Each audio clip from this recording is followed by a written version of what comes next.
Let's start right out. Hey, what happened? So anyway, I We're guess a classic car club. yeah, I guess that's how we start. We got Matt Farah from the Smoking Tire. What up? And we're at the Manhattan Car Club, right? Manhattan Classic Car Club. Yeah. Classic Car Club. Yeah, no, I'm in town for like, yo, what's happening? Thank you. We're not, don't worry, we're not recording or anything. How's that for a podcast noise, though? There you go. What else you got in your notes there? I got good stuff. If you Hungry yet? The $20 million Bugatti I see you've got there from the Geneva Motor Show. Yeah, okay. well, tell me about the $20 million Bugatti. That's the most So- expensive car in the world right now, right? Right. So the problem is there's too many fucking rich people, right? God, what is Look at that? this sandwich. Carl brought a sandwich that weighs a kilogram. Yeah, it's a kilo. It's a brick. It's a brick. It's You would definitely get stopped at this the is what airport. we call an icy brick. Where I come from. I would have fed my whole family back in the day, the 7, 8, 9 Look at kids. the layer of meat here. There's mortadella, there's salami, two kinds of salami, right? Capicola. Capicola, big Prosciuttinis. mutz. It's fire, extremely fire. So fire. Can I punch it? What are you saying? We gotta stop giving Opie beer. I think it's not going well. He's like, what about the red lights? The red lights. Tell me about the $20 million Bugatti. So there's a lot of rich people, on, guys. right? Pick and some car, you know, at We're the very podcasting. upper end of car collecting culture, you know, is this whole keep up with the Joneses, who can do the craziest thing, you know. Back in the day, like 50 years ago, no, 80 to 100 years ago, if you bought a Rolls Royce, right, it isn't like today where you would buy a Rolls Royce and a complete car would show up. You buy a Rolls Royce. Can I stop you for another fun fact? Yeah. You know that 65% of all Rolls Royces ever produced are still on the road? That's not surprising at all. I think the percentage is actually even higher for Porsche. Depends what article. I saw Subaru's 75% and I also saw I wouldn't be 65%. surprised. Subaru's the highest percentage of cars on the road. Yeah. So. But they also have a relatively short lifespan compared to Rolls-Royce. Like Rolls-Royce has been building cars since 1905. Subaru wasn't around until, you know what I mean? Well, that's what later. that's what makes that stat so impressive that Yeah. they've been building since 1905. One article said 75% of all Rolls Royces are still on the road. The other said 65. It's not surprising. A Rolls Royce is an item that is kept. It's not an item that's disposed of typically. You know, it always has some kind of collector value. Right. But the point is, back in the day, if you bought a Rolls Royce, you didn't buy a complete car. You would buy an engine and a chassis from Rolls Royce, and then you would send it to what they called a coach builder to make a body on it, you know, by hand, right? Now they don't really do that so much anymore, except at the very, very, very high end, you, as a billionaire, can go to Ferrari or Bugatti or Rolls-Royce's like special operations division, and for a shitload of money, I mean really a shitload of money, we're talking 5 to 20 is the numbers that get thrown around for this kind of stuff, you can have your own coach built, so a rebodied, you know, custom one-of-one car. Wow. So you can do it. Eric Clapton has done it 3 or 4 times with Ferrari. He has very weird taste, and he has these Ferraris rebodied in interesting ways, and it's sort of, you know, it's a thing that they do. So the Bugatti is underneath the quote normal, you know, $2.5 million Chiron that you buy as a whole car, but then, you know, some crazy dude, and I'm not sure who the guy is, went to Bugatti and said, how much to make me a one-of-one, you know, lunatic weird thing, and it's $20 million. So here's the dumb question. It's ugly, though. It's ugly.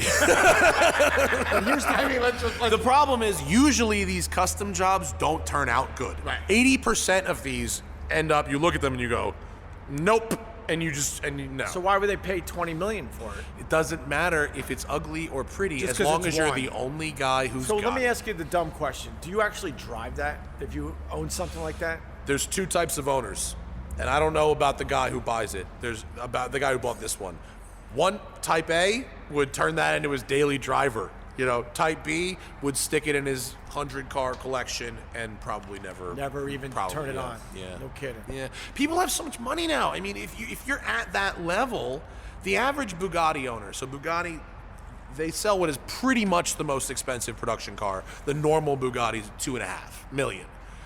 The average Bugatti owner has 42 cars. Wow. That's crazy. That's average. Right.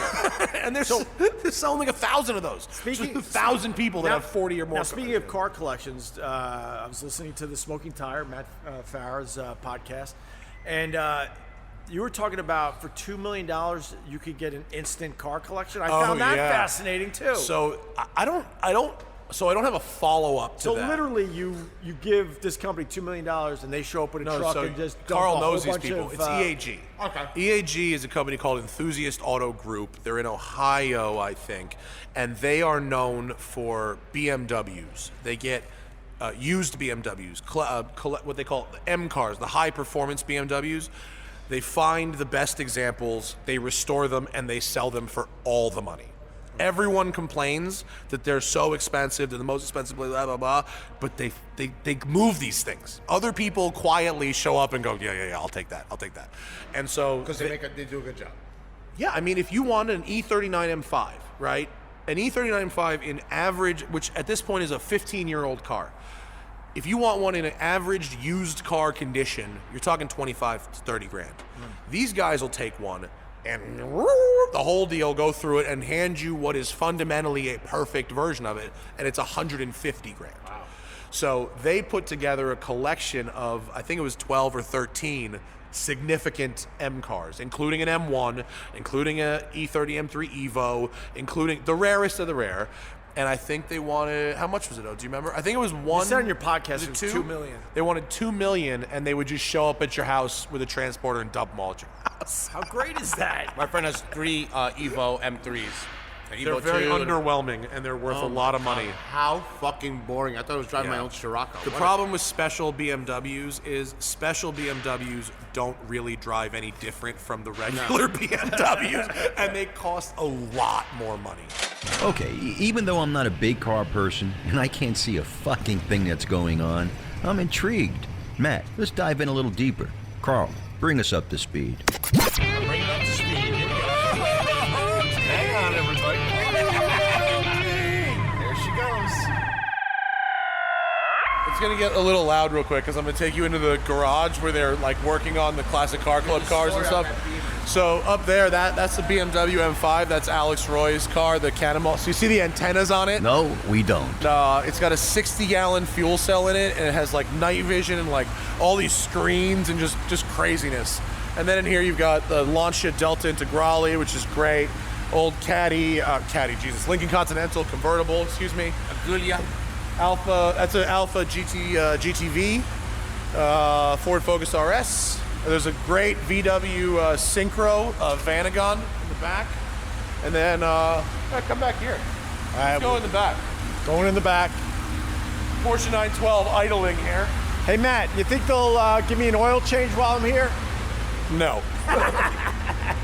Not much going on back here. Classic Datsun Z, classic Corvette, like 68, BMW 235 race car. That Vanagon is real cool. I like that. That's a Vanagon Synchro, the 4-wheel drive off-road version of that with some camper stuff on it. Pretty rad. That's awesome looking. Isn't it? We had a Volkswagen bus growing up. Oh, actually, I The feel old- like, you know the old what, school Carl? Volkswagen bus. I think Opie should have a Synchro. He A was Volkswagen, a 4-wheel drive Volkswagen Synchro like this. About 40 grand. It brings back memories. It's kind of looks like the Volkswagen bus. Well, this is the 80s version of it. Yeah. But mine, growing up, we took the seats out so we could fit more kids in. That's a true story. This thing would be great if we just didn't have chairs. My mom's logic, she's like, if we take the seats out, we can get more kids in this thing. Watch your head. All right. This is awesome, man.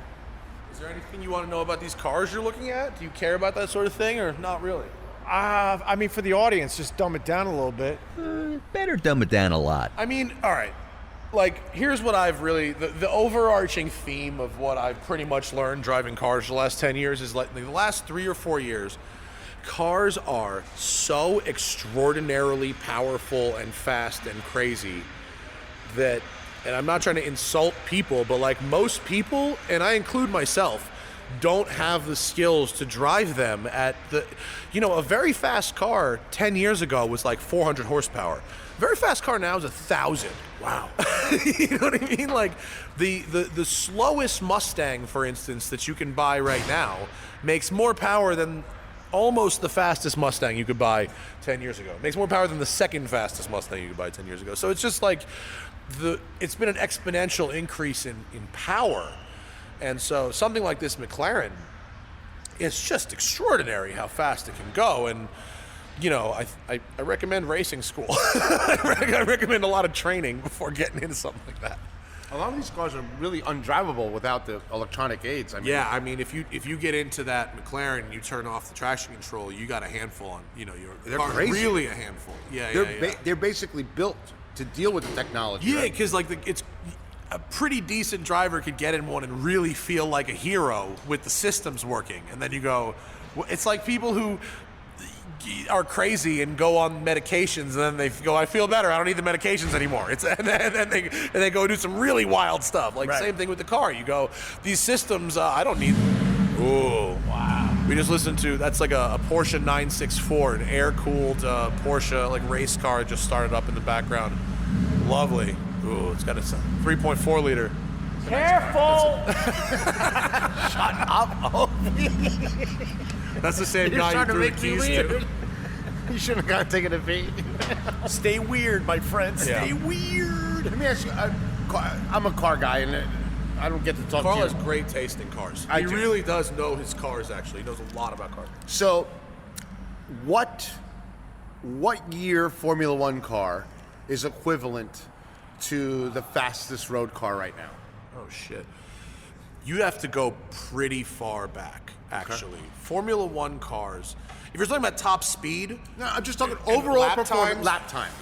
yeah, I'd have to look that up, but I would say it wouldn't be unreasonable to literally go back to probably the late 60s or early 70s to have a road car that's as fast as those. So like for instance, let's go. It's not Formula One, but I'll try and make a good comparison. Like the Nürburgring, right? The Nürburgring is a big racetrack in Germany. It's pretty much the biggest, scariest, gnarliest racetrack that ever existed. It's 13 miles a lap. Like for instance, like Daytona is like 2. Right. Okay, so. I think Daytona's more than 2. Someone's going to get very mad at that. I think it might be 3 and change. Not on but this still, podcast. I'm like, whatever. Opie sucks. Whatever. I hate So, you. in like 1980, I guess. I think in like 1983 maybe, early 80s, there was a driver named Rosemeyer, who went in a Porsche 956 in like 6 minutes 30 seconds around the Nürburgring, which was like the most extraordinary thing. A road car just broke 7 minutes last year. Wow. Like, so 30 years later, a road car just broke See? the 7-minute mark, which is like 30 seconds behind where the race car And the record point, and my point to this is, even if you're not into cars, even if you don't care about it, you haven't lived until you go to an F1 race. Oh, yeah. Because when you see it in real life, when you see the G's these cars pull, it's.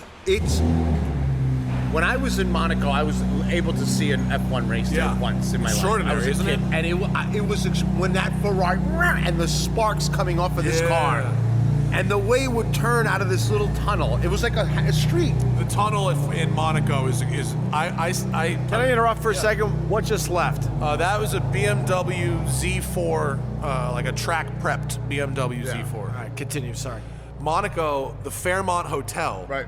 is above the tunnel. Well, the my friend tunnel was goes the under chef hotel. at the Yeah, Fairmont Hotel. There you go. And that's how I got to see the race. So I got a discounted room at the Fairmont during Monaco, which normally ocean-facing rooms are more expensive and the inside-facing rooms are cheaper. Except during Formula One, it's flipped because the track's on the other side. Right. So I got a beach-facing room as the cheaper option. Except the entrance to the Fairmont is on the second floor, and my room was down one on the first floor, which meant the floor of my hotel room was the ceiling of the tunnel. Wow! So I would party until 5 fucking a.m. because it's Monaco. Yeah. We get just shit house at the club, and and fucking Dan Bilzerian's down there with like a dozen hoes, DiCaprio's there with him and just 16 bitches. And we'd just be shithoused at 5 a.m. I'd fucking crash on my hotel room, 7:01, through the fucking floor of my hotel These things flying. 7 a.m. practice. Wow. The screech of an F1 car is like nothing. Driving under your bed. But it's just, and I can't stress enough, though, to see these teams, these people are like the NASA of fucking cars. Yeah. I mean, these mechanics, when you go down a level in Formula One, and forget about the driver, the engineers and all those people, these guys are legends. So there's about 20 races a year in the Formula One calendar. The average team spends about $300 million to do those 20 races. Jesus. Crazy, Opie. It's crazy. That's amazing. It makes NASCAR look like the Minnesota fucking fried Twinkie NASCAR competition. just got fuel injection. NASCAR got fuel injection like 2 years ago. They have That was a big deal. 4-speed gearboxes. NASCARs are shit piles, but the drivers are incredible. Yeah. The drivers are doing something that does not translate to television. You get in a NASCAR, you would be scared for your life. I mean, They're driving literally. They're driving. Well, the NASCARs are so interesting when you learn about the side arrow, like how air moves around the side of the car. NASCARs are not symmetrical. They're designed to go around these ovals. So like the right wheelbase is longer than the left. Like the cars are literally like built on a curve. Yeah. People don't know that. Yeah. So when they're going 200 miles an hour and they're like 4 inches apart, the air pressures between the two cars become really wild and crazy and interesting. That's insane. Yeah, and when you listen to like NASCAR drivers talk about how they deal with these like side pressures, you go, these cars are shit boxes. These drivers are extraordinary. Oh yeah. And they got to depend on the other drivers, obviously. Totally. I mean, Yeah. you have to. Nobody wants to crash. No, 4 inches off another guy. Yeah. You're like, Yeah, you know, yeah, I just and got to shit depend happens, that this yeah. guy is not stupid right now. Yeah. Well, By in the way, Monaco, that 4 inches is 2 inches, and instead of car to car, it's car to wall. Wow. You know. By the way, the Daytona track is 2.5 miles. Oh, did you look? Yeah, because I know people are going to be like freaking out about that. Cool. Shit. I was close. You were close. Yeah. So, I got a question about electric cars. So back in like the late 1800s, the first electric car I think started 1832. Yeah. Baker. 1832, and then it became a thing in the late 1800s, Right. around 1870, Yeah. right? My question is this: now that with Tesla and all that, electric cars are on the horizon finally. Right. We're living in it now, but Right. maybe it's going to take off. Why did it go away? And Okay. why did we decide to go with So gas powered? one is, it's always been about a couple things: battery capacity and the time it takes to charge those But batteries. it seems like there were a lot of people using electric cars in the late 1800s, right? For a while. I don't know the percentages, but at the time when there weren't a lot of gas stations, Right. it might have been easier to generate electricity at home than to get gas. Right. And also people didn't drive as far. You know, you didn't drive 100 miles in the 1800s. You drove 4 miles. I guess my question is though. Like the first woman to drive like 40 miles in like 1920 like made the front page of the news. You know what I mean? Like it really did. So like so it's always that's been, so sad.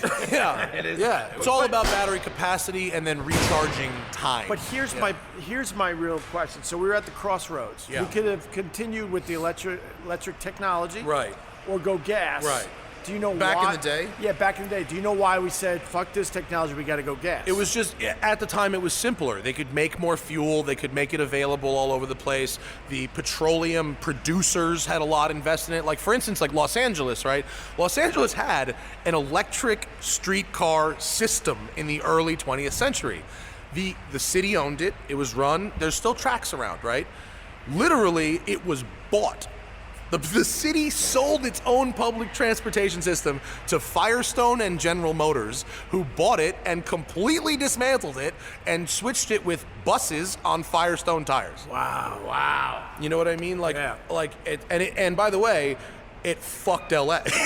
You know, for 100 years, it fucked LA. So like, in the first half of the 20th century, we were just, no one cared about the environment. No one cared about any lasting effects or negative effects of petroleum. And so it was just like, let's get this dino juice and pump it into these cars. And it just seemed easy. Right. You know? So no one cared about electric cars are only coming back because tailpipe emissions are something that people now give a shit about. But I was trying to tell my wife. I used to drive down. Sorry, Carl. I used to drive down the LIE as a kid when I first started driving. The amount of shit coming out of cars. People forget now. Oh yeah. People the smog, forget. Yeah. And you know, people don't know. Like people who drive just a fog over the highways. and people think emissions. smog doesn't exist anymore like by accident, not because of the very determined efforts of a lot of people. To clean it up a Yeah. bit. Right, That didn't happen by accident. Right. Fucking millions of people made changes to their lives for that to happen. Let me ask you a question. I just have a question before you get back That to meat your is facts. incredible. How Carl. good is that? These Oh are my great God. facts. You are. Yeah. Thank you. But I have a question. Why doesn't anyone talk about? I get the electric car craze, and that's great. Yeah. Right. But why doesn't anyone talk about the craziness that it takes to make these fucking batteries and how fucking Yeah. toxic they are? Yeah. I mean, it's Batteries are a toxic fucking. It's Yeah. not good. Yeah, I And think it takes a lot of coal to make a battery. it takes a lot of coal to charge one too. The problem with electric cars is ultimately you still have to burn something to make that course, electricity. right. And also People like ignoring that. we don't really know what the long-term environmental effects are of making and then disposing of a battery. We don't really know. No. So if you really a Tesla allows you to virtue signal in luxury. You used to have to buy a Prius and go, as Jay Leno likes to joke, look at this ugly egg I'm driving for the environment. Right. Now you can drive a $140,000 luxury SUV that does 0 to 60 in 2 seconds and go, look at this thing I'm doing for the environment. Right. It's complete horseshit. If you really want to do something for the environment, really, buy a 10-year-old well-maintained Japanese car and keep it on the road for another 10 years. Right. Buy a car that's already here because the process of making a car creates way more emissions and waste than the process of driving a car. Right. Like, there are certain electric and hybrid cars where powertrains or chassis or bodies have to be shipped across an ocean twice. Shipping is completely unregulated. Shipping, aviation, commercial transport causes like 70% of our greenhouse gas emissions. And the problem is the government and other lobbyists and whatever, it's in their interest to make people like you and I feel like we need to reduce our water, we need to reduce our emissions, we need to buy a new clean car. And the truth is there's for-profit companies that are heavily invested in polluting and then making us feel like we need to change our lifestyle to fix the world. Let me. I got to jump on that point. So your carbon footprint, right? So a lot of people like to eat organically or like to eat healthy, and they ignore the fact that what it took to get those vegetables and fruits from other countries because we're not growing them here. Maybe. And Yeah, what Carl that probably knows about and that what that does to the environment as well. Building cars is a dirty business. And so, How many cars a year? I don't know. I'm not the data guy. I'm sure there's a nerd somewhere in this building who knows that. Fucking shit. A lot. And I can 100% appreciate the feeling of buying a brand new car. As a consumer, there's confidence in that. I don't know what the last guy did with it or blah blah blah blah. But if you really want to not, I'm a liberal, so I hate using the term virtue signaling when you're doing a good thing. But like, buying a Tesla isn't fucking good for the environment. You made them build you a car. Building a car was dirty. Like, buy a fucking car that's already here. You know what I mean? It's like adopting a kitten. Don't have a breeder breed you a dog. Get a dog that's already You're here. 100% right, and I'll go back to my point because when people say I'm going to eat healthy, they have no idea what it takes to get that shit to America, which is a whole nother. Dude, a my whole nother daily problem. driver is a 32-year-old 911. 32 fucking years old. But keeping that car running well, running efficiently, running cleanly, and keeping it on the road versus going out and having Porsche build me a new one Not only that, is it much pours money into cleaner. the economy too, because you're getting it fixed. There's little mom and pop shops. They're about to start an E30 M3, which will probably sound lovely. Should sound very good. S14 engine, a nice sounding engine. Oh, fine. So it actually goes 0 to 60 in under 7 seconds. Yeah. They're nice. They're nice. so Yeah, fire it up. Go ahead. It's cool. Please. Podcast noises. Fire up everything. Well, I don't know, but You guys gonna fire up the GT40? I got this, guys. Can you not do that? We're trying to podcast. Okay, everyone. I gotta be honest. No one even looked at you. I gotta be honest. This E30 sounds like shit. The 6-cylinder. Oh, something's Ouch.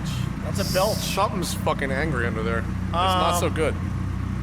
Are you interested in this kind of stuff? In the 100%. environmental implications? No, 100% because they. Oh, hi. Hi. How are you? So you guys want? Should we get another high life? Should we keep it going? One more highlight. One more before we highlight. Get out of here. And then we'll get out of here. Although I just got the side eye. I'm sorry. I'm just like. We're okay.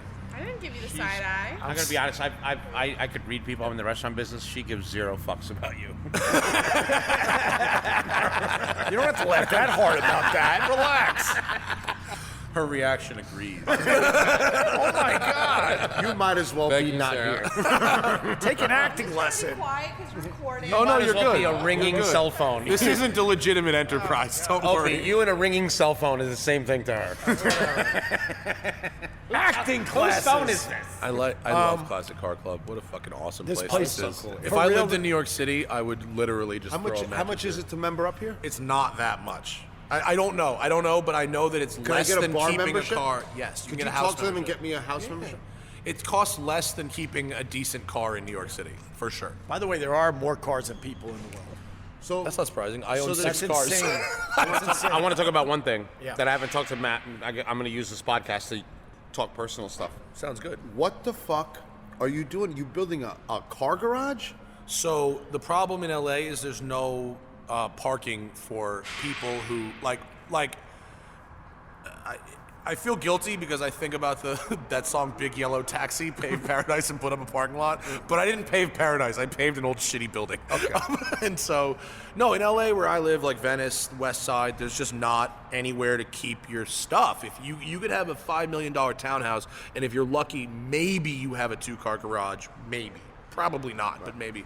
So after trying to find anywhere to park my own shit, I couldn't. And so I said, I'm just going to build this thing. So I bought a piece of dirt, and I'm building a 150-car storage facility. Oh my God, So that's brilliant. So I'm learning about right? I'm learning about construction. Right. We poured 1,000 cubic yards of concrete, That's a which lot. is 115 trucks. I could have saved you money. Me and my brothers could have saved you. Oh my God! He would have built a rock wall right around I'm going to call the Hughes Brothers Landscaping the Farrell Service. Hughes, the Farrell Hughes brothers landscaping. Got any sand pits nearby? Wood stealing. Just get us a couple wheelbarrows. Wheelbarrows. So yeah, no, I mean I'm not really here to plug it. It is what it is. But what a great business idea. Yeah, I mean it's just a really Thank you. It's just a really nice parking garage ultimately, Right. but it serves a need that the neighborhood has, and I have a waiting list of 100 people already. Really? Yeah. Some people want a lot of cars. One very famous chef has asked for a lot of spaces. Right. Good for you. Carl. Carl the chef. Carl knows who it is though. I probably. Have you hung? You were at his house where you met Anthony Bourdain, and they wouldn't call him chef. There. Oh yeah. It's that guy. Oh really? Good guy, man. Have you hung Good guy, with? big I'm car. sorry. I'm so sorry to do that. I didn't want to name That's drop okay. on your show. Have you hung with Leno lately? Speaking of dropping I have. I names. see Jay a lot. Jay is like, now that he's not doing his like daily show, all he does is go to car shit. So I see Jay a lot. He's still doing his car show though, right? The car show, yeah, but I meant his the late Oh, night yeah, show. he But the hated car it. show he loves. That's like it's like a hobby. He gets Yeah. it's a great gig for him. I was so surprised. No, I get that because saw this Jay- isn't He's the real. sweetest guy in the world. But Leno Jay. figured out like I'm just gonna go have fun, Yeah. and don't have to worry about the stress of doing it every day. But he also, you know what? He's got a great. I mean, he tours like 100 nights Oh, a no, year. and makes a shitload of money. Yeah, but he won't sleep on the road. They send the jet. He always sleeps back at Burbank. That shit is boss as hell. Because he's a weirdo. Are you kidding me? You wouldn't PJ home after a gig He's a if that was on the weirdo. table? Him and his blue shirts. He's a little weird. You know how many blue shirts he's got? 100. 168. Damn it. I knew him when he only had 100. You know, Leno, word on the street is, on my level, he's got a big hammer in the pants. You know what they say, Carl. Big chin, big hammer. Yeah, he's got a hammer.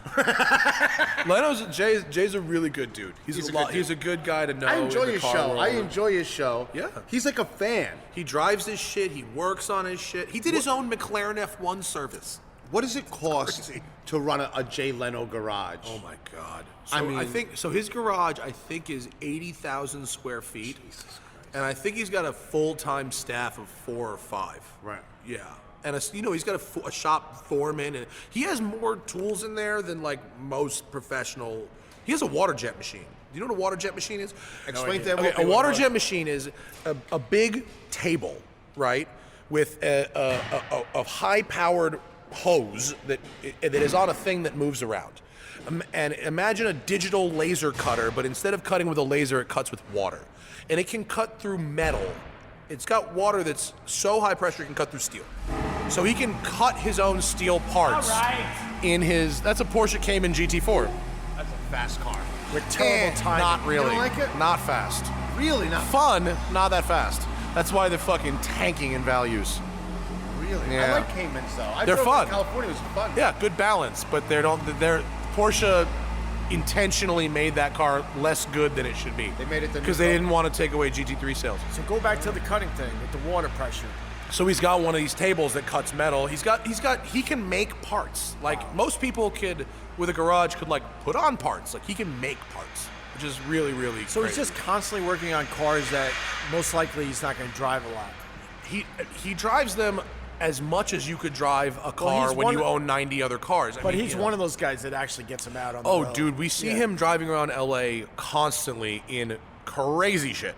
He drives around LA in he's got a Fiat from 1916 that when you think of a Fiat, you think of a little tiny economy shitbox. In the 1916, that was not. Imagine the Monopoly car, right? It looks like that, but it has an airplane engine in it.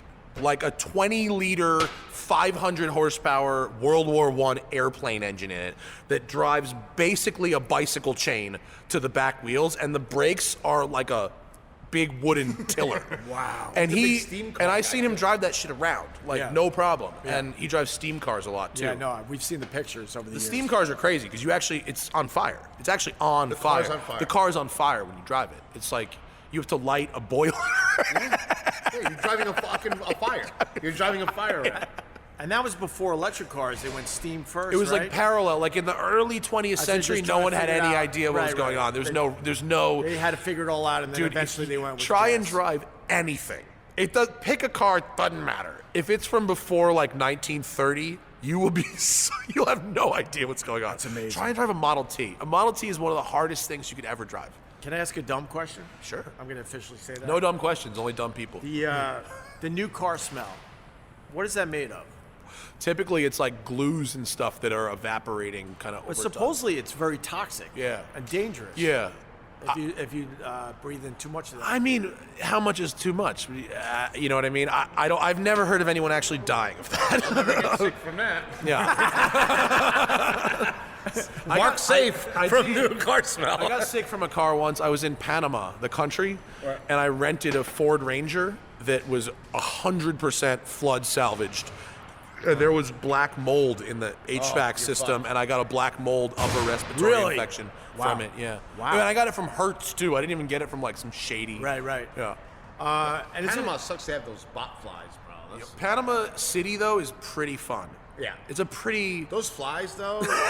what's up with the flies? Well, they have a bot fly. So bot flies they're indigenous to Central America, and what it does is it lands on you, and then instead of digs in, biting you, it puts its larva inside your skin, And it all hatches and then inside you. the flies hatch, and they fly out of your fucking body. It's really gross. Yeah.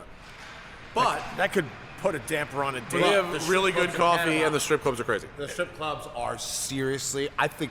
I was like, This girl's like, "Do you want to hit me for $50?" I'm like, "Make it 60." 99% of the women I saw in Panama were prostitutes. really.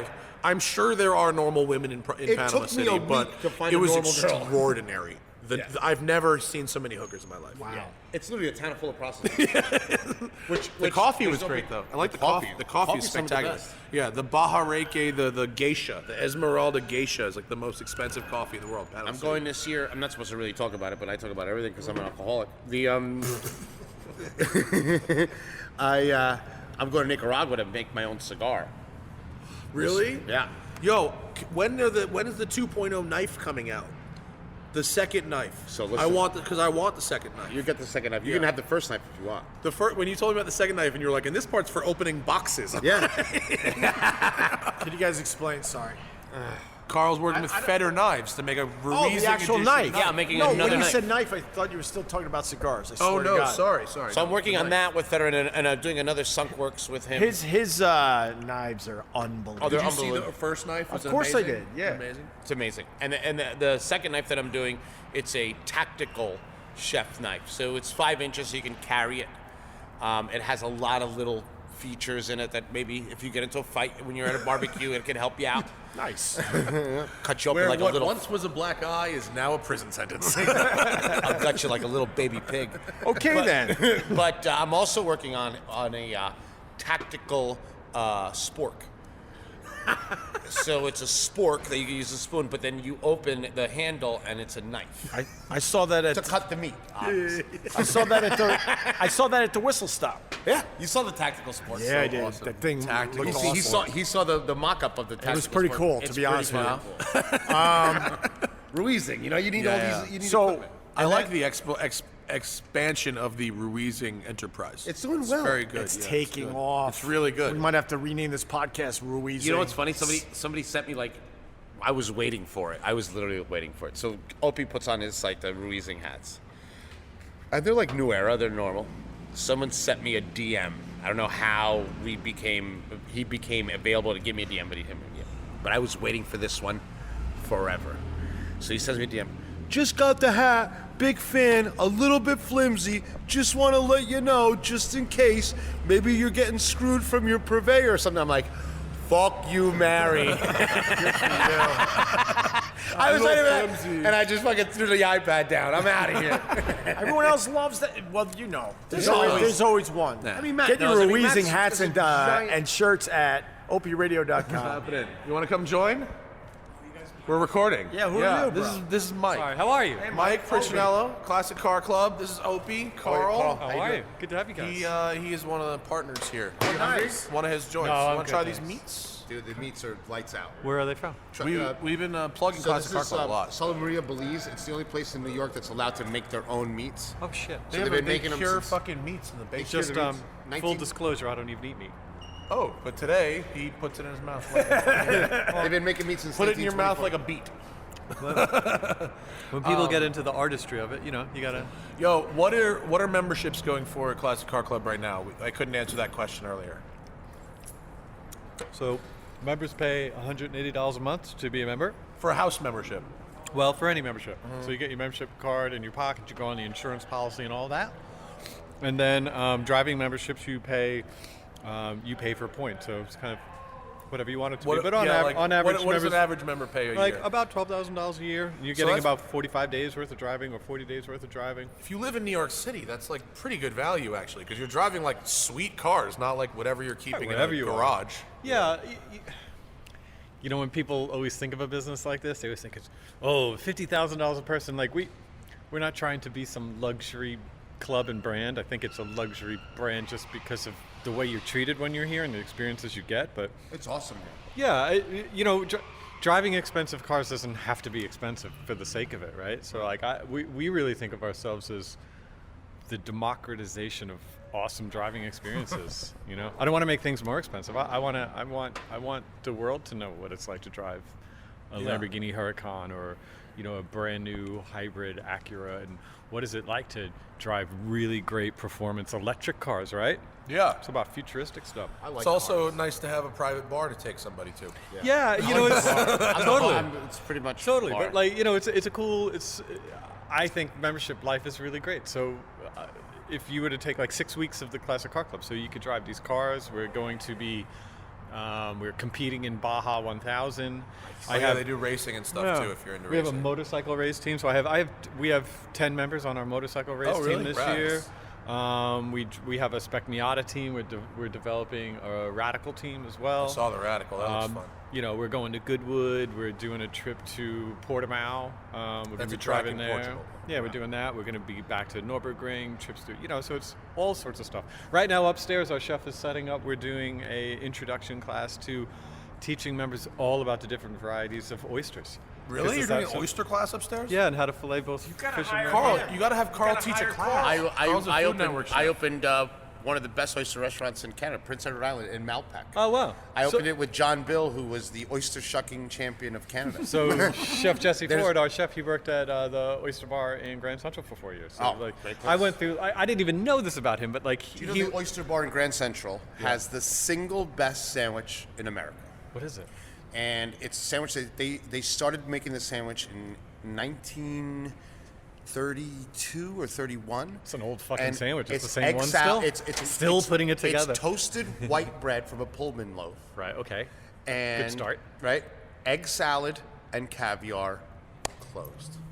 Egg salad and Egg caviar salad and is a caviar sandwich. I've never and I had go them there together, quietly but- and I sit at the bar, and it's a it's the best sandwich in the world. I got to try because that saltiness with an egg salad. That's got to be great. It's unbelievable. It's an unbelievable. Dean Martin's favorite sandwich. Wow. Yeah. By the way, I got to apologize. I was trying to throw a key over your McLaren. It's not his McLaren, actually. It's just a car. See, I like that. Yeah. As security comes and pulls you out of here. To one of your guys. Did you see that? I'm like, we like jumped on him. So listen, I've been walking in close proximity to these things for 15 years, right? And so like I do that stuff all the time, like oh hey Nick, here's the keys, and everybody around me is like, no, like meanwhile I'll carry like 2 different ladders over my head between these things, you know. You can do it. How they stop being precious after a while, you know. I never ever looked at them as precious. To me, like even these cars, to us, to the car club, yes, it's great. These are beautiful cars, but I never say like, oh, be careful around that car because someone in Italy made it by. That car, it's not about the car. It's to get from the car club perspective, to get into it. What are you going to do with it? Like for me, that is just the opening door of an adventure for the weekend. So like, yes, of course, love the car for what it is, but I'm less concerned with what you think of the car. I'm more concerned with what are you going to do because you have access to it right now. Yeah, and what are you going to do once Opie fucking dents the hood of the McLaren with a key fob he's thrown over it? I just want to throw McDonald's wrappers in the passenger seat. That would make my year. That's how they come back all the time. Yeah. Do they really? No, I'm never so great with them, but they're used. What's the craziest thing you ever found in a car after they brought it back? Oh, craziest. Here it's like a Or like club. odd. It can't be that crazy. At my old job at the actual like straight up rental company, Yeah. when people treated the cars like rental cars, not like their friends were gonna go drive them. Yeah. We found blunts, we found condoms, we found coke, we found knives, we found I found You still have all this stuff? Or no, we smoked it. Yeah. A dead hooker in the trunk. Carl, we found underwear. I mean, it was. I Really find a like- lot of $600 pairs of sunglasses. That's funny. Let's go to your lost and found before we leave. You must have the best Tom Ford sunglass collection. Gucci loafers. That's Oh, awesome. another alligator wallet. Jesus Christ, how many this week? Yep. What a great place. Thanks So for you, letting us record. We had a great time here. I got to today. tell you, honestly, it's the first time being here. Have you guys used the simulator room yet? No, I haven't. Oh man, so 100 feet from you is the most sophisticated simulator room in the country. It'll blow your mind. No shit. Go check it out. We should go check it out. I'll race over. But actually, even better. So, it's made by a company called Motion Simulation. So these individual pods. They look like crash helmets. That's not intended, but that's sort of what I think of when I go there. And you go into this immersive experience. I believe there's 13 of them in the world. We have the only 3 in the country. And the designer of them, the guy, the very, very smart intellectual cat, One he's of the here. guys is here, right? I He's saw here. him. Tall guy. Tall British guy. Yeah. So his name's Jonathan. So yeah, he designed them all. So And it's so cool. Like go in there and Yeah. race them. They are fucking I incredible. want to check that out. What game are they running? Assetto or iRacing? They or can something? run anything, but they also run their own software, which Oh, I really? think is way more advanced than anything Oh, else. really? So I have like, tracks I've been on and cars I've driven. I am like, I make all the same mistakes. I've never been in a simulator that felt like a simulation. Yeah, They've yeah, always felt like a level of gaming to me. These have no game to them at all. They are In exactly California, there's a accurate. place called CXC that does the full motion Similar kind of a sims. thing? Yeah, they're like $60,000. Like they Yeah. cost as much as a Boxster. Yeah. And they're when I am going to go race at a new track, Yep. I go do an hour, and then when I get to the track, it's exactly like it was in the sim. Pretty So much, last year, Porsche has one right for the 919 or whatever. They have like a, Porsche, they have their manufacturers. own, like it's like a room just for that car. That's essentially what this is. Yeah. Yeah. So like last year I did a a full motorcycle racer. I did 18 races last year, and I wound up on tracks I'd never been on before. So it's not a motorcycle simulator, but it's the same track. You know where the track is going. And the weird statistic is my best performances were at tracks I had never been to. But because I wasn't trading in the mistakes at other like New Jersey Motorsports Park. I know really well, and I have certain places where I make the same mistakes or whatever. But I never ran Patriot configuration at VIR. A tight little, very technical little thing. Yeah. I got there, placed third, because I had figured out all the complexities of this weird little track for hours in between meetings.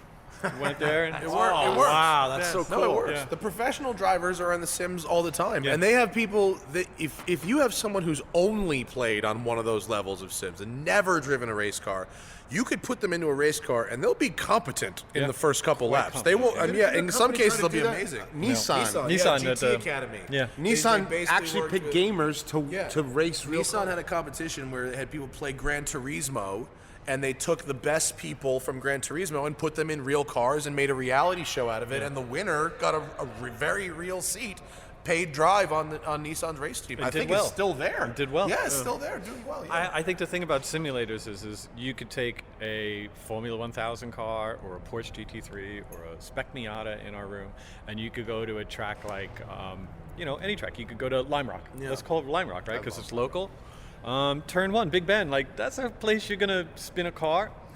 And so in real life, you're gonna go through there and you're gonna do it with trepidation, and you're never gonna find the limit there, because who wants to pay $25,000 for the Spec Miata you just crashed? But in the simulator room, the physics, everything is the same, and crashing a car doesn't cost anything. So you know where the thresholds are, you know where the envelope is, and then you get into the real car, and you've already experienced what that envelope is, and you feel it. Those seats in I have no technological understanding of how the seats in our simulators generate 2 Gs Yeah, they of make force. fake Gs. It's I don't amazing. know how they do it, but they do. We got to That's try awesome. Yeah. Let me ask you a loaded question Yeah. to wrap up the podcast. What's your favorite car? Whichever one is closest to the door. Oh, for real? Yeah. You're not- My actual favorite car is my pickup truck. Is that C10 outside? When he's exposed to all this stuff, I all love the that time, but I love that answer. Well, here's what. So I love it. It's my favorite thing, and it also every time I get in it, I feel a bit of remorse. So I drive Chevy S 1500 Silverado. Her name is Jenny.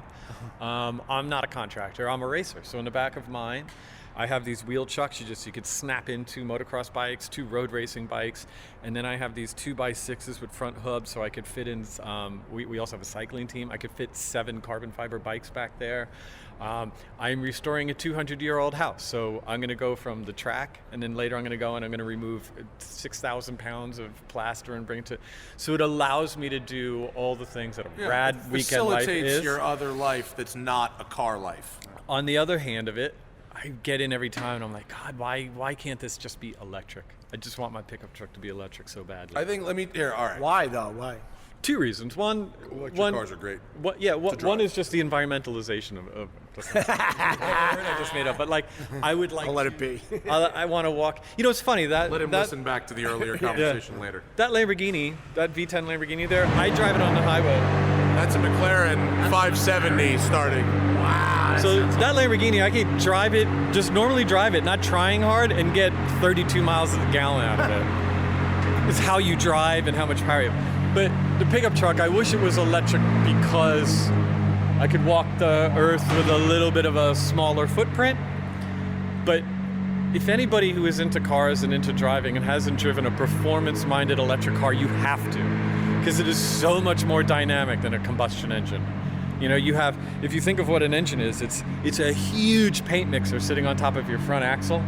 And all of that is numbing the experience of the road between you and the car. And then you get into an electric car that doesn't have all these moving parts, doesn't vibrate, doesn't make all this noise. And your connectivity to the road is so much better. And also, the way that I drive, I don't know about you, but I turn the regenerative braking all the way up. And the sport. Oh, you have to. And then. He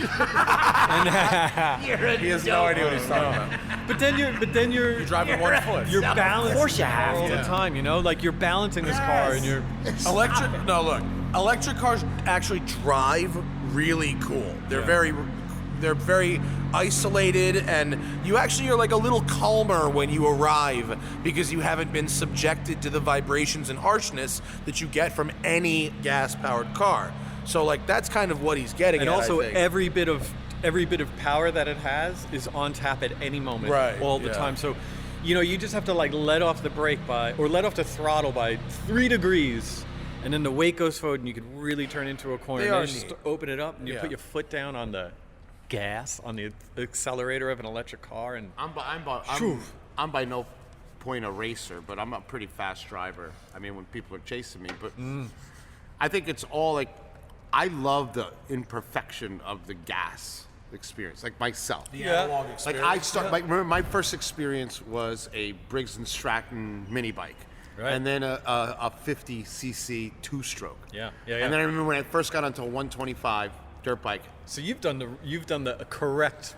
Right. So I Ascendance got to into a 125, motorcycles. and that first time I felt the power band on a 125, I was like, "Wah!" Yeah. And the first car I electric drove was cars an are so SVG, fast that you're actually going to be made nauseous by some of it. Like Teslas program in where if you try to launch a Tesla, it intentionally kicks you as hard as it possibly can Right. because Elon Musk wants you to get nauseous and go, this car's so fast it made me nauseous. Jaguar's new Ludicrous. electric car, yeah, it has Spaceballs memes in it. Yeah. Jaguar's it does. Jaguar's electric car. If you launch it the same way you would launch a Tesla, it actually dumbs down that first 20 feet so that you don't get nauseous when Yeah. you do Oh, it. really? Yeah. Like Tesla does things that sort of play outside the rules of what a normal car company would do, which in some cases is like very fun, but Yeah. it sometimes results in You have to- hokey build quality. You can think of whatever you want with them, but you have to sort of appreciate the personality in it. I appreciate a Spaceballs joke integrated. I mean, of course. dude, you You put have to. ludicrous mode in a fucking Right. car, and the 12-year-old in me is like, Yeah, exactly. But it It's would be also like, how I feel whenever I drive them. If you've ever driven like a Tesla or in a fast electric car and you just put your foot down, it's unrelenting, unlike a combustion. And I've It's a never, GT3. That's a 4-liter. That's 4-liter very GT3. nice. That's a nice one. That's one of the best engines ever made. Is that 4-liter? Fucking phenomenal. there are no straights in that car. You just go corner to Oh, it's instinct. stick too. Yeah. Yeah. Come on, we know what we're doing around here. But Wow, that's good. That's pretty awesome. That's good. All right, I say we wrap it Is up. that the show? Yeah, that was awesome. Can I do the plugs? Of course. Well, smoke- first of all, let's thank. Thank Mike. No, Classic Car Club. Thank you for being here. And we had Phil on. We had Phil on earlier. Yeah. Phil I was want to good. get a membership. Yeah. You should $180 a month. Done. Carl drink you out of house and home for $180 a month. Wait till I start crying and put mascara on. So it's a Thursday night here. Thursday night. They call me the Thursday night. Yeah, they have parties on Thursday and Fridays and stuff. They do it up. We do. We have so much. But I gotta tell you, programming. I go to a lot of country clubs as a chef. Yeah. And this doesn't feel like it at all. No. Everybody's so fucking cool. No, Like it's really car guys. Like I was sitting next to the guy that like invented the simulator. Yeah. And he was just standing there just talking. Whole team talking. from Look, Lotus was here staring at a yesterday, car, yeah. staring at a car getting fixed. Yeah. And it Yeah. was completely cool. Well, he's down to earth, so you Your know. fucking mechanic has like mad trophies. Oh, GJ? Yeah, GJ the mechanic All here right. is like one of the fastest drivers. GJ Dixon Like, I know. is hatefully fast. I even in the simulators, like I'm a good driver. yeah. I am in a different planet with him, and he's got like that proper smug racer. Like his slogan is "Any car, any day" or something like that. And he's the current running 5-time national autocross champ. And like last year, he didn't get a lot of practice. Fucking turns wrenches in this garage is so fast. He races somebody else's Porsche. For free. He drives the 06 Corvettes that he wins. But, you know, he didn't get a lot of practice time before, like, the Nationals. And I was like, he's like, yeah, I didn't get a lot of time. I was like, oh, hey. He's like, well, I'm going to win, duh. Like, it's not even a question. Wow. Yeah, he's ridiculous. No kidding. Yeah. But thanks for having us. We're going to come back and do it again. And Matt Farah from the Technically, I'm a Smoking member. Tire. What do you want to plug? The Smoking Tire podcast. If you're into watches, the Watch and Listen podcast. Both are available wherever you get podcasts. And a Land Rover that runs. No, incredible. What a great way to end. Yeah. Smoking Tire podcast, Watch and Listen podcast. If you're into watches, if you happen to be in Los Angeles, you have a collector car, or you want to buy a collector car but don't know where you're going to put it. West Side Collector Car Storage coming soon. Email westsidecollectorcarstorage@gmail.com to get on the list. That's all I got. And Social then, media and the next blog. podcast we do with you, we're going back on the yacht, right? In the summer, for sure. Well, you're promising me. You doing a yacht cast? We did one. First one, we went out on my boat. It was great. We're gonna go up the Hudson Dude, River. I fished off his yacht. We're gonna go up the Hudson River. It's gonna be rad. Yeah, that's it's such a fucking nice ride up the Parking here. Hudson. Dock Do you guys have dock? just throw an anchor and fucking swim. Is there anything that We could do that a you gang could thing. actually Matt, dock to? I'm here? Cuban. I'll handle it. I haven't tried that. No one tried to dock here? We're actually on the river at Classic Cargo. It's amazing. I have a boat on order, and rather than a dock, we're going to do an elevator, so you Oh, just yeah. walk in and drop down. Beautiful. Yeah. I don't. My I boat's don't wanna too climb big up and for down. that. But you promised me we We're would gonna go up the Hudson River. 100%. We're gonna go up the Hudson, and I actually want to talk about maybe August. Maybe we take the boat to Nantucket for the comedy festival. Nantucket. Those white girls are delicious. I know. I've been going there my whole life. I know. I took the boat to Nantucket Dude, 2 we'll get summers the ago. whole It was crew. rad. We'll get the whole crew on your. That's a fucking da da da da da da da da. That's. Single Carl in Nantucket. Yeah. My Lululemon. I like it because I sweatpants. like living in the harbor. You know, I live on the boat in the harbor. They park me. My boat's pretty sweet. It's like 48 foot. Pretty dope. As far as toys go, it's rad, but they always dock me next to like the 200 footers, and the guy like 40 feet in the air going, "Hey, buddy," because I'm always the smallest boat. Can you there. get that for me? Yeah, but we'll figure this out. We'll do some boating this summer. Oh, I can't wait. All right. Yachting. Yachting. Yachting. It is Yes, over 45 yachting. feet. 45 feet's the cutoff That's awesome. between boat and yacht. Could you end this podcast by saying one thing? Just say, Joey, wrap it up. Joey, wrap it up, man. Weak. Joey, wrap it up. I didn't feel it. Joey, wrap it up. Oh, like my Brooklynite Italian stuff. Yeah, something. Like, hey Joey, wrap it up. Yeah, it is. That's do good. that. That's how my uncle would do it. You sure you're not imitating your aunt? Thanks to Matt Farah and the other rich guys on these last 2 podcasts, I'll take this moment to plug my pal, Jeff, at Fader Knives. It's not better, it's Fader. He's a knife sculptor and blacksmith, as well as an entrepreneur who does a podcast. It's called Knife Talk Podcast. Follow him on Instagram at Fader Knives, Feder. Yes, looks like Feder, sounds like Fader. Well, that wraps up this 2-part series. Please leave us a 5-star review on Apple Podcasts. Join Gregg's OpieRadio podcast group on Facebook. And if you're already following me on Spotify, thank you, sincerely. But please, listen. Stream it with the sound down if you don't like my stuff. And Gregg called me up personally and said, dude, play one of your songs at the end of the podcast this time around. Which I don't like to do because I feel like I'm imposing, and I also don't want to be a complete shameless promoter. But since the boss said do it, I'm going to play you one of the songs off my new album. I played ukulele, harmonica, drums, bass, guitar, organ, sang the backups, lead vocal. So here I am, Joey Salvia, on the OpieRadio podcast with Made of Love.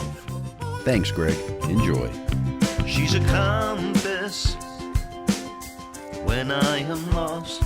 She's a temptress, well worth the cost. She's a river, I'm a sinking stone. When I'm with her, I am at home. When the world's got me down and everything's ripping apart at the seams. When I'm spending like my last dollar bill and losing all sight of my dreams. She knows what to say and shows me the way it lifts me up. Oh, she's made of love.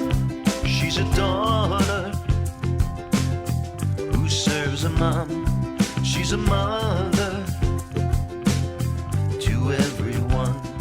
She's a friend who doesn't tell lies. If the truth hurts, she'll tell you why. When the world's got me down and everything's ripping apart at the seams. When I'm spending like my last dollar bill and losing all sight of my dreams. She knows what to say and shows me the way it lifts me up. Oh, she's made of love. She sees the best in me, in all my trouble down. Gives unselfishly, helps me work it out, makes me wanna believe. When the world's got me down and everything's ripping apart. the seams.